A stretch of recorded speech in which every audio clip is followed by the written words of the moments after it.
saludo a todos, bienvenidos a este nuevo video de la semana 3 que veremos este tema. Vamos a hacer un repaso general de la semana 2.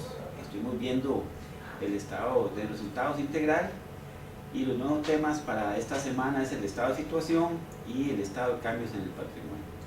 Antes de iniciar la exposición de esta semana, un pequeño comercial. Mañana les estaré enviando tanto a sus correos como a la plataforma la conformación de grupos. Tuve que esperar un poquito algunos datos personales de algunos de ustedes, sobre todo el lugar de residencia, porque he tratado de armar los grupos que tengan cierta facilidad de comunicación entre ustedes. Así es que ya mañana les envío los grupos y los temas a cada uno de ustedes. Para iniciar este video vamos a empezar a hacer un repaso de la semana 2, donde vimos lo que era el estado de resultados. La forma básica y sencilla de presentar el estado de resultados es que los ingresos menos los gastos en una empresa me da la utilidad. Eso es prácticamente lo que muestra el estado de resultados. Quisiera hablar de lo que define la norma. Es un poco teórica, pero es muy importante. La norma define que un ingreso son incrementos en los activos o disminuciones en los pasivos que dan lugar a incrementos en el patrimonio. Vea que lo que dice es que un ingreso es considerado si hay un incremento en los activos y que esto dé lugar a incrementos en el patrimonio. A manera de ejemplo, si yo hago una venta, yo tengo una cuenta a cobrar, eso significa un incremento en los activos. Y esta cuenta a cobrar, por la misma ecuación contable, lo que implica es que el patrimonio me va a aumentar. Si yo, por ejemplo, hago un crédito, es cierto, me entra el efectivo, me entra dinero a la cuenta de efectivo, eso significa un incremento del activo, pero no se cumple que eso es un incremento del pasivo. Ahí lo que se está dando más bien es un incremento, no se cumple que es un incremento del patrimonio, sino lo que se está dando es un incremento del pasivo. Por lo tanto, eso no se puede catalogar como un ingreso. Igual en cuanto a los gastos, son disminuciones de los activos o incrementos de los pasivos que dan lugar a disminuciones del patrimonio. Creo que con estas definiciones queda muy claro lo que establece la norma y define lo que es un ingreso y qué es un gasto. Pareciera a veces fácil hablar de qué es un ingreso, o sea, es una venta, o cuando un abogado da un servicio, o cuando un dentista da una consultoría, o cuando usted paga el servicio de transportes. Es sencillo registrar un ingreso, pero no siempre es así, no siempre es tan claro. Veamos este par de ejemplitos. Una empresa constructora firma un contrato para construir una carretera que va a durar 3 años. O por ejemplo, un abogado firma un contrato para hacerse cargo de un proceso legal que va a durar 4 años. ¿Cómo se determina el ingreso en un estado financiero en estos dos ejemplos? Máxime que, como dijimos, la carretera va a durar 3 años y el abogado va a durar 4 años en ese proceso legal. ¿Cómo se puede determinar cuál es el ingreso correspondiente a un periodo dado? Digamos, a un periodo que sería el cierre fiscal. Este tipo de determinación del ingreso se hace sobre el método, el porcentaje de avance, y aquí es donde ya empezamos a cambiar un poco la dinámica. Porque si decimos que vamos a calcular el ingreso utilizando una metodología que es el porcentaje de avance, ya aquí estamos entrando en ¿qué? En procesos de cálculos, en mediciones y hasta en criterios. Vean cómo el ingreso no es tan fácil a veces de determinar en una empresa. Comúnmente, hablando sobre el grado de avance, se mide de 3 maneras. Esto para seguir con el ejemplo. El grado de avance se puede medir por criterio experto. Entonces llega una persona, criterio experto, llega una persona, inspecciona las labores y determina un grado de avance, y con ese porcentaje que el criterio experto determina, así sería el registro del ingreso. Otra metodología es porcentaje de los servicios ejecutados en relación con los servicios totales. Si yo tengo que los servicios totales en 4 años son de $1.000.000 y ya llevo un 10% ejecutado, entonces lo que haría para registrar ese ingreso sería un 10% de ese $1.000.000. Eso sería un porcentaje de los servicios ejecutados. Y la otra metodología es proporción de los costos incurridos sobre el total estimado de los costos. Ese es muy utilizado, eso, determinar cuántos son los costos que yo llevo hasta el momento y cuánto significa eso en términos porcentuales del total de costos, y si significa un 4%, mis ingresos, que es por todo el contrato, yo determinaría que los ingresos que tengo que registrar en ese momento es un 4% de ese total de ingresos pactados. Vean que aquí lo que estamos diciendo es que a veces no resulta tan sencillo determinar los ingresos.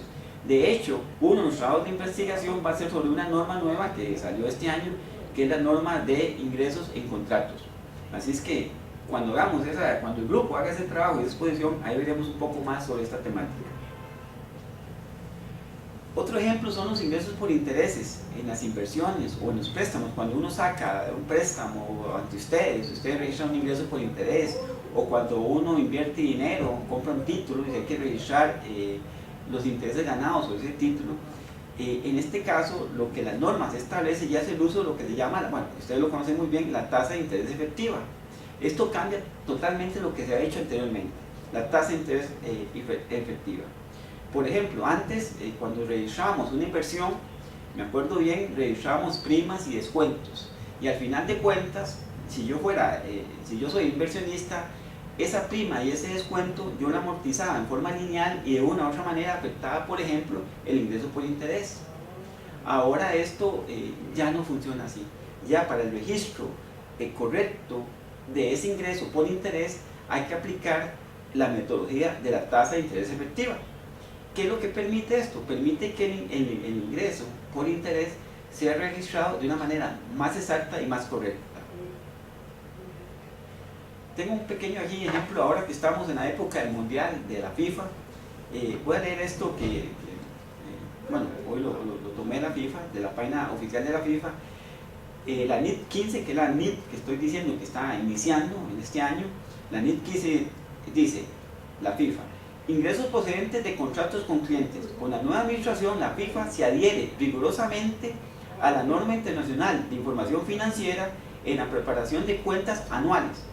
En mayo del 2014, la Junta de Normas Internacionales de Contabilidad, Stanford, que es la que aprobaron conjuntamente una nueva norma para los ingresos, la NIT 15, ingresos procedentes de contratos con clientes. Aquí lo que estamos diciendo es que esto es para el estado financiero de la FIFA del año 2016. Ya ellos adoptan esta NIT 15. ¿Y por qué esto es importante? Bueno, no sé si se podrá ver bien ahí. Es que dice en la misma página de la FIFA, desde ahora el registro de ingresos de la FIFA refleja la actividad económica subyacente actual, es decir, la mayoría de los ingresos se ha diferido al 2018, año del Mundial.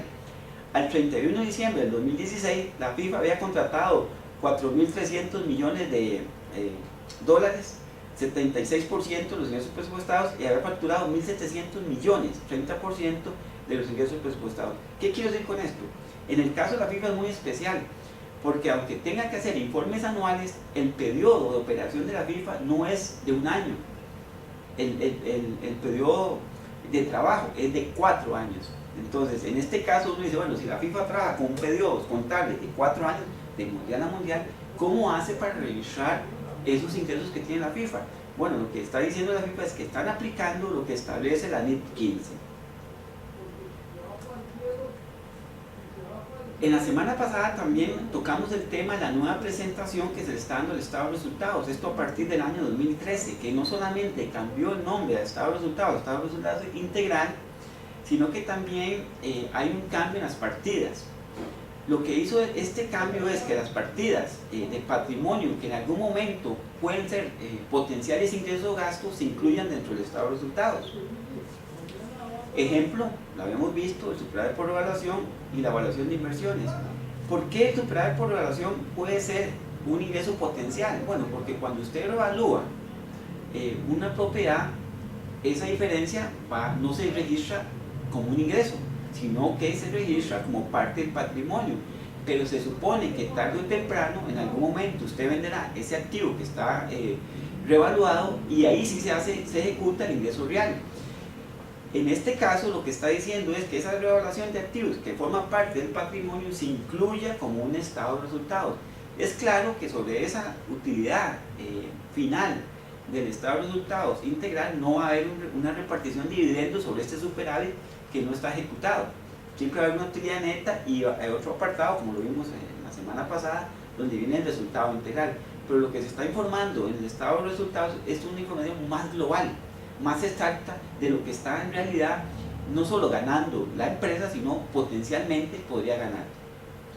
Y con esto se deja que el estado de cambios en el patrimonio solamente se incluya aquellas partidas que tengan que ver o que están afectadas con movimientos de los socios, o sea, aportes nuevos, capital adicional, las utilidades o hasta retiros del capital adicional. Entrando un poquito ya en materia de esta semana, vamos a ver el estado de situación. El estado de situación, como muchos lo sabrán, presenta las cuentas de activos y pasivos y capital. O sea, las que no presentan el estado de resultados, aquí están representadas, los activos, pasivos y capital. Es claro que en la cuenta de capital se traslada la ganancia, el resultante del estado de resultados pasa a formar parte del capital en el estado de situación. Como su nombre lo indica, sencillo, lo que presenta es la situación a una fecha dada y mantiene lo que habíamos visto anteriormente, la ecuación contable, o sea, tiene el mismo formato de la ecuación contable. Activo es igual a pasivo más capital. Aquí el punto es que el estado de situación nos presenta una cuenta, una partida, inversiones, activos intangibles, documentos a pagar, hipotecas por pagar, cuentas por cobrar, estimación para incobrarles. Nos presenta una cuenta acompañada de un monto a una fecha establecida. La pregunta sería si esa cuenta está correcta, cumple, por ejemplo, si es un elemento contable. ¿Estamos seguros que esa cuenta es un activo o está mal registrada? Y además, ese monto que está reflejando el estado de situación es un monto correcto, ese indicado está bien calculado, se determinó adecuadamente ese monto. Eso ya sería la parte técnica del análisis del estado de situación. Ya para esto es claro que se necesita un conocimiento más contable para poder interpretar o saber si esa cuenta que ustedes están viendo en un estado de situación o otro estado financiero está cumpliendo con lo que establece la norma y si son realmente datos fiables, materiales de la empresa. Y que esto está regulado y si está cumpliendo con todo lo que es la regulación de las normas internacionales de información financiera. Aquí hago una pequeña observación. Este curso no está diseñado para el estudio de cada una de las partidas. Las cuentas que aparecen en el estado de situación. Si yo, por ejemplo, en un estado de situación aparecen 5 cuentas de activos, 4 cuentas de pasivos, el análisis y saber si esa cuenta cumple con las normas y los formatos establecidos por la norma, pues nos llevaría mucho tiempo hacer ese tipo de análisis. Ya serían cursos más que todo especializados para poder desarrollar el análisis, digamos, de una cuenta. El enfoque de este curso no es ese, el enfoque del curso es dar directrices generales para entender la estructura misma del Estado y de una u otra manera crear esas inquietudes. Sí he aprovechado o vamos a aprovechar los temas de investigación para ahondar un poquito más en ciertas partidas del estado de situación. Aún así, sí creo que es conveniente aprovechar el curso para exponer algunos criterios o situaciones especiales que se pueden estar presentando en la presentación, no solo del estado de situación, sino de los estados financieros en general. Vamos a empezar un tema que es la base de mediación. La base de medición, ¿qué indica? Indica cómo se debe efectuar ese cálculo, es decir, si yo tengo el inventario y tengo que vale 20 millones, bueno, ¿cuál es la base de medición para que eso represente 20 millones? ¿Cómo yo determino que 20 millones es el monto correcto? La NIT 13, que se llama valor razonable, ahonda sobre este tema de lo que es la base de medición. Dice que el valor razonable es el precio que se espera recibir por la venta de un activo o que se espera pagar por la cancelación de un pasivo en una transacción realizada por participantes interesados, o sea, que quieren hacer esa transacción y en condiciones de mercado. O sea, en condiciones de mercado son condiciones normales. ¿Qué significa el término valor razonable? Busca que esas cifras presenten tanto los montos de los activos, pasivos y capital de una manera, como su nombre lo indica, razonable. O sea, que sean cifras que sean razonables. Nada haría una empresa presentando un activo, un bien, que no representa un valor real o razonable, ajustado o adecuado.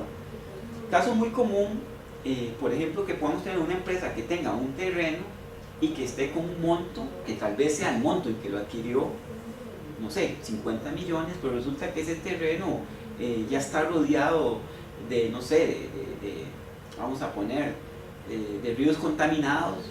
Entonces el valor de ese terreno ya no es un valor razonable, a pesar de que ese fue el monto que lo adquirimos, el valor histórico de eso. Entonces ya aquí la norma ya ha hecho un cambio total de lo que son los registros contables y lo que es la presentación de la información. Ya aquí queda muy superado, y eso a través de los años cada día avanza más, lo que antes hacíamos, que era la contabilidad histórica. Es decir, ya el monto histórico, que es lo que por muchos años registramos los contadores, ya está cambiando. ¿A qué? A valores de medición más exactos, más adecuados. Y uno de ellos es poder determinar el valor razonable. Si yo presento una cuenta de edificio con un monto, ese monto que estoy presentando tiene que estar con un valor razonable. Ahora, ¿cómo determinamos ese valor razonable? Hay tres formas de determinar ese enfoque de valor razonable que establece la norma. El primero es el que yo acabo de hablar, el enfoque de costo, es el que más comúnmente utilizamos. Es el monto de la transacción que se efectuó. O sea, si yo compré un vehículo, pues hay un monto que di, ese sería el valor del costo, lo que comúnmente se usa.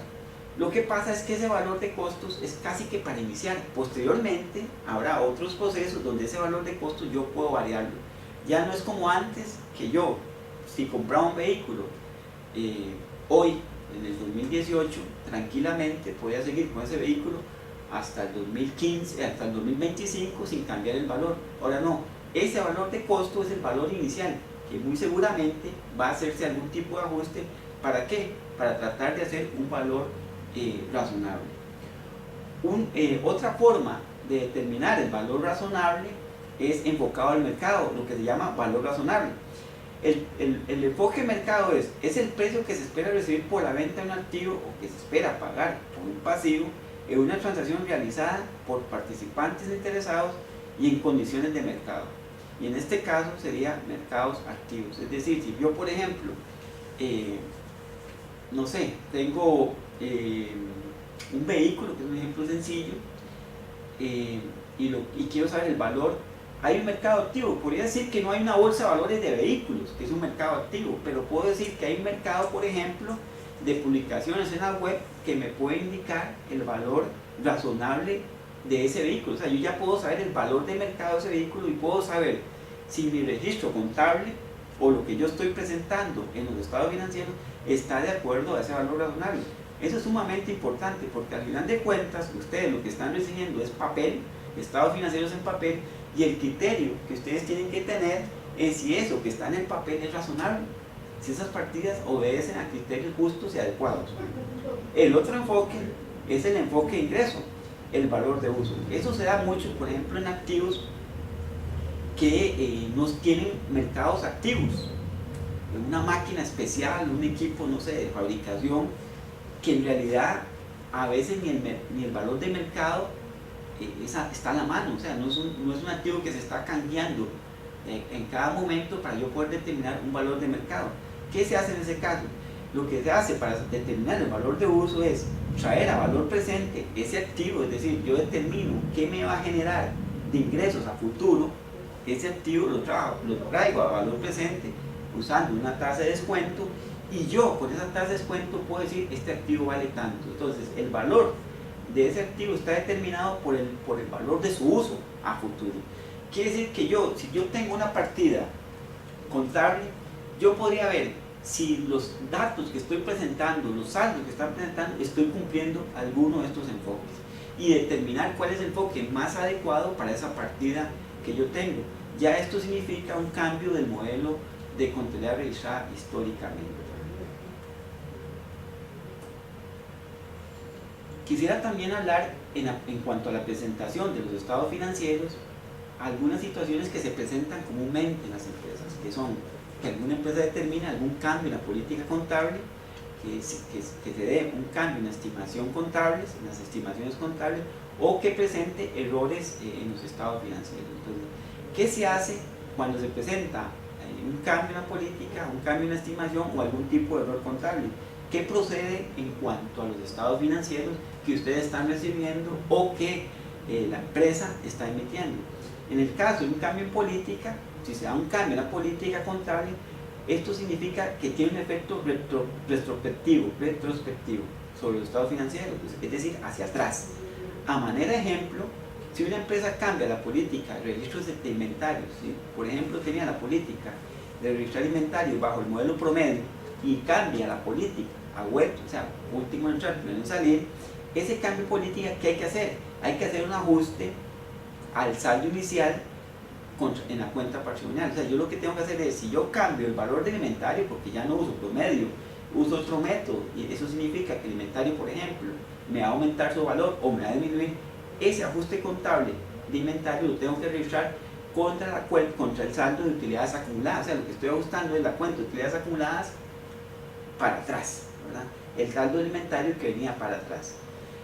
Cuando yo efectúo un cambio en estimaciones, este ajuste se da en el periodo actual y para periodo futuro, es prospectivo, o sea, no lo hago para atrás. Por ejemplo, si yo cambio una estimación de un activo, lo depreciaba un 10% y ahora lo voy a depreciar al 15%. Ese ajuste, ese activo, yo no tengo que ajustar el valor o el gasto de depreciación hacia atrás, simplemente es prospectivo, es a partir del momento en que tomo la decisión, en ese momento y hacia futuro. O sea, no tengo que hacer ningún tipo de ajuste contra utilidades. Eso sería cuando yo hago un cambio en las estimaciones contables. Cuando, por ejemplo, yo tengo un error que detecto en los estados financieros, algo mal registrado y que sea significativo, no estamos hablando de un error que no tenga materialidad.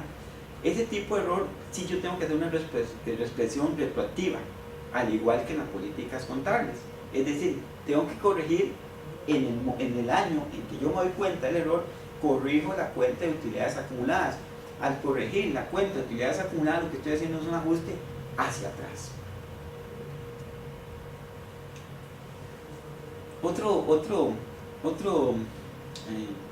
dato que quería mostrarles es sobre la presentación que ustedes tienen, la presentación que se hacen de los estados financieros. Yo sé que muchos de los deudores tienen que, a fuerza o por convenio, por reglamento, estarles enviando estados financieros. Les quería poner este caso. Supongamos que un cliente de ustedes debe presentar los estados financieros al 31 de diciembre. Al 31 de diciembre es difícil que la empresa lo tenga inmediatamente. Quiere decir que este proceso de elaboración de esos estados financieros los van a hacer en el mes siguiente, en enero. ¿Qué pasaría si en el mes de enero se dan dos situaciones? Se quema la bodega principal del cliente, o sea, la bodega de ese cliente se quema, o sea, desaparece. Esa es una situación. Y la otra situación que se da en enero es que se recibe una condena de un juicio laboral, que la empresa ya sabía o estaba en proceso, que ya tenía 2 años de estar en proceso, y ya en enero se da el veredicto del juez y que implica un pago de la empresa. ¿Qué pasaría con los estados financieros que está elaborando el contador a fecha 31 de diciembre y que tienen que presentárselos a ustedes? En este caso, si se quema la bodega principal, es un hecho no esperado, fortuito, que nadie sabía nada, nadie lo esperaba. El estado financiero se va a presentar de igual manera al 31 de diciembre, no va a hacer ningún tipo de ajuste. Únicamente se va a incluir una nota al estado financiero, dentro de la nota de estado financiero de la situación presentada. En el caso de la condena a un juicio laboral, ahí sí ya cambia. ¿Por qué? Porque es un hecho que ya, entre comillas, era predecible. Ya de una u otra manera se podía presentar. En este caso, el contador lo que debe hacer es modificar, hacer el asiento ajuste en diciembre. Aunque el hecho no ocurriera en diciembre, tiene que hacer el asiento de ajuste o el registro contable y afectar los estados financieros a esa fecha. Y además hacer la respectiva norma.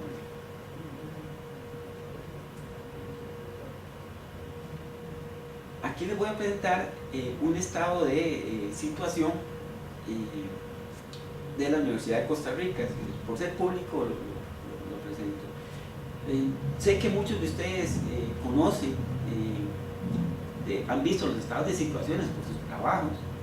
No quiero ahondar mucho sobre el detalle de los estados financieros, de explicar las partidas, simplemente algunas cuestiones muy generales. Vean que en este caso empieza con activos, y los activos se clasifican en activos corrientes y no corrientes, lo que antes llamábamos activos circulantes y no circulantes. La norma sí establece ese nombre, activos corrientes. ¿Qué son activos corrientes? Aquellos que se esperan hacer líquidos en cuanto, al menos no mayor a un año. O sea, es aquellos activos que uno espera que de alguna manera se conviertan en efectivo o en liquidez en un plazo no mayor de un año. El activo corriente es al contrario, activos que se tienen a más largo plazo y que de una u otra manera ni siquiera se esperan hacer en efectivo. Cada una de estas notas, números, obedecen, lo vamos a ver después, a notas a los estados financieros, que es una explicación de cada una de estas partidas. Vean que el formato de este estado financiero usado por la Universidad de Costa Rica es activos primero, luego viene pasivo y patrimonio. El pasivo también lo clasifica en pasivo corriente y en pasivo no corriente, y luego pasa al componente de patrimonio. Al final podemos ver que se cumple la ecuación contable. Recuerden que activo es igual a pasivo más patrimonio. Si tenemos que el total de activos, en este caso es de 193.000 millones, el total de la pasivo y patrimonio es de 193.000 millones, cumpliendo lo que es la ecuación contable. La NIR no establece un formato único. De hecho, si ustedes abren el libro de NIR, hay algunos casos donde ellos empiezan con el activo no circulante. ¿Por qué? Porque el activo no circulante en algún tipo de empresa tal vez sea más importante que el activo corriente o circulante. Me viene a la idea el ICE, por ejemplo. No he visto los estados financieros del ICE, pero seguramente el valor de los activos no corrientes del ICE serán mucho más altos, pienso, que los activos corrientes del ICE. En los activos no corrientes del ICE seguramente van a estar las famosas represas hidroeléctricas, el costo de construcción de eso, que es el montos súper altos, súper importantes, y ellos podrían empezar con ese tipo de activo. O sea, la presentación del circulante, no circulante, no es algo que está establecido como una regla general, sino que obedece mucho a la forma en que el usuario quiere presentar su información contable.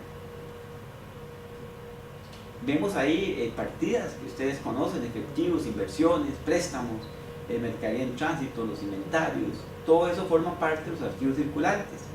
Entre los activos no corrientes o no circulantes, propiedad, planta y equipo, lógicamente tiene la nota número 10. ¿Por qué? Porque cuando nosotros vamos a ver la nota número 10, esa propiedad, planta y equipo es una serie, puede ser enorme en este tipo de institución, de activos que conforman esta propiedad, planta y equipo. Seguramente ahí va a estar los vehículos, el mobiliario, el equipo de cómputo, el equipo de transporte, el equipo de laboratorio, etc. En este caso, la cuenta que resume todos estos activos se llama propiedad, planta y equipo, y en la nota número 10 veremos un desglose y además veremos lo que exige la norma que debe presentar como información adicional en esta partida. Tenemos el pasivo circular, el pasivo corriente, cuentas a pagar, que se espera que sean al menos de un año, deducciones de retiras a pagar, los gastos acumulados y el pasivo diferido. Y tenemos en el pasivo no corriente préstamos a más largo plazo, documentos por pagar a largo plazo, y ya en patrimonio el superávit del periodo y superávit del fondo de préstamo. Esto, por ser una institución pública, no existe capital social ni mucho menos capital adicional, pero esos son superávit, forma parte del patrimonio en este tipo de instituciones. Ahora bien, un ejemplo de lo que sería analizar un poquito en concreto ciertas partidas y ver si esa información presentada en este estado financiero es relevante, fiable y material. Y ahí es donde entra el criterio técnico de una persona que quiere evaluar esa información y estos estados financieros. Veamos, por ejemplo, la propiedad, planta y equipo presentada por la Universidad de Costa Rica. Presenta que un saldo de 107.000 millones de colones en este ejemplo. Y la idea es, o la pregunta es, ¿estamos seguros de que esa cuenta, ese monto representa realmente 107.000 millones? ¿Está bien registrada esa partida? No podría yo tener las bases para darles el criterio actual, pero sí es importante que algunas disposiciones que establece la norma sobre esta partida de propiedad, planta y equipo. Este es un simple ejemplo de esta partida. Si estuviéramos hablando de inventario, yo les presentaría algunas disposiciones que establece las normas para esa cuenta específica de inventario. Por ejemplo, en propiedad, planta y equipo, las normas exigen la evaluación de activo, es decir, ya no es que yo compro un activo a su valor histórico y lo dejo ahí. Yo tengo que saber en qué momento, o tengo que tener indicios si debo hacer una revaluación de activos. ¿Por qué? Porque significa que mi estado financiero, esos 107.000 millones que está presentando la Universidad de Costa Rica, está presentando valores ¿qué? Valores razonables, como vimos anteriormente, valores justos, valores adecuados. Y si yo tendría que dar un préstamo, un financiamiento, o ser, no sé, un socio de esa empresa, ese dato de 107.000 millones me está dando seguridad de que es real, y yo podría, por ejemplo, suministrarles un crédito, o yo podría ser socio de una empresa que presente un dato parecido. El deterioro del valor del activo. Aquí la norma exige que en propiedad, planta y equipo se analice si hay algún deterioro del valor del activo. Este deterioro no es la depreciación, no es el deterioro físico del activo, sino que es un deterioro del valor. Voy a ponerles un ejemplo que lo vi en una empresa de cine. Ellos tenían, es una cadena internacional, tenían un equipo de cine que habían comprado, no sé, eso era como 10 salas. A los 5 o 4 años vuelven a comprar otro equipo de cine, igual, digamos, para otras 10 salas. Resulta que ese equipo de cine nuevo que compraron era más rápido, era más moderno, igual abastecía a 10 salas, pero el valor era mucho menos.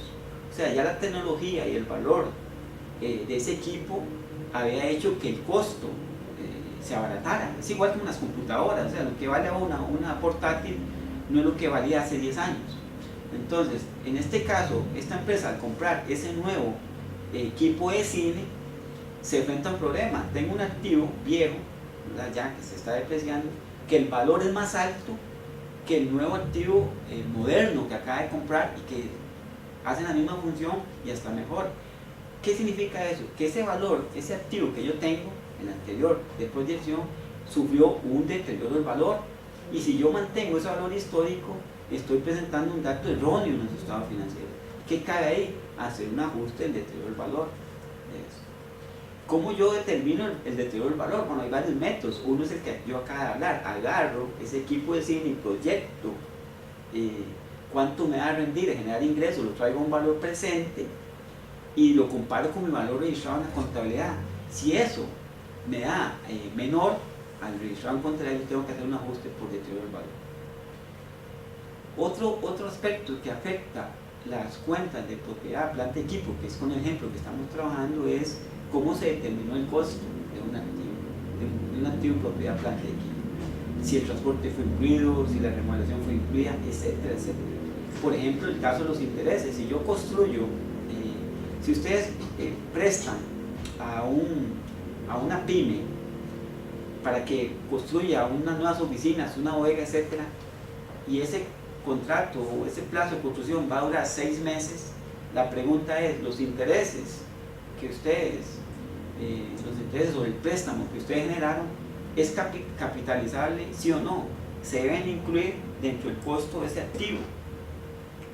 Bueno, lo que dice la norma es que ese costo financiero de intereses sí se incorpora en el costo del activo durante el plazo en que el activo no esté listo. En el momento en que ya se terminó el edificio, a partir de ahí, contablemente, ese costo de interés es un gasto y no forma parte del costo.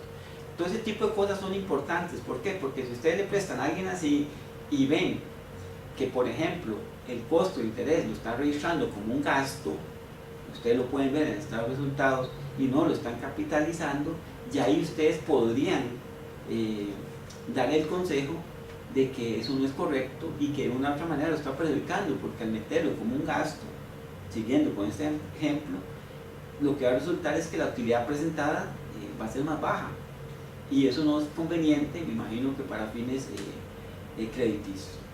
Igual pasa con las diferencias cambiarias. También, por ejemplo, dentro de estas normas están las propiedades de inversión.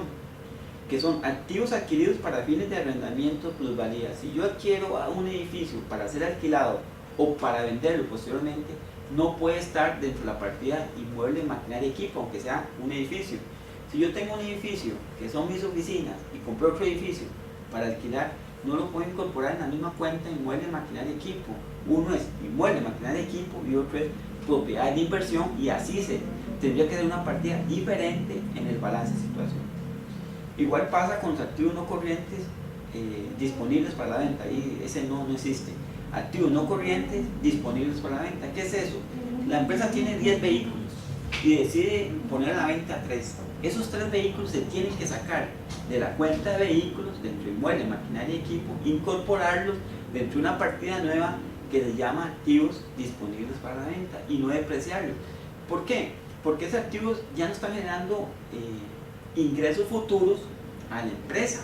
O sea, está ahí simplemente los apartados para que en algún momento sean vendidos. Por lo tanto, lo que establece la norma es que sean sacados de inmueble, maquinaria y equipo y pasados a una cuenta de activos disponibles para la venta. Ese tipo de detalles hacen que el estado financiero sea más exacto y más adecuado a lo que establecen las normas. Y con ello la información que ustedes están recibiendo es más fidedigna, más exacta, más confiable. Con esto abordé el tema del estado de situación y quería hablar un poco sobre el estado de cambios en el patrimonio. No voy a andar mucho sobre este estado, en realidad es un estado, ya lo hemos dicho, que simplemente muestra los movimientos de capital que se dan durante un ejercicio, durante un año prácticamente. Puede ser cada 3 meses o cada mes, no importa. En este caso es el estado de cambios en el patrimonio, lo estamos presentando en forma anual y simplemente llevará aquellos movimientos que tienen que ver con los socios, como le habíamos dicho anteriormente.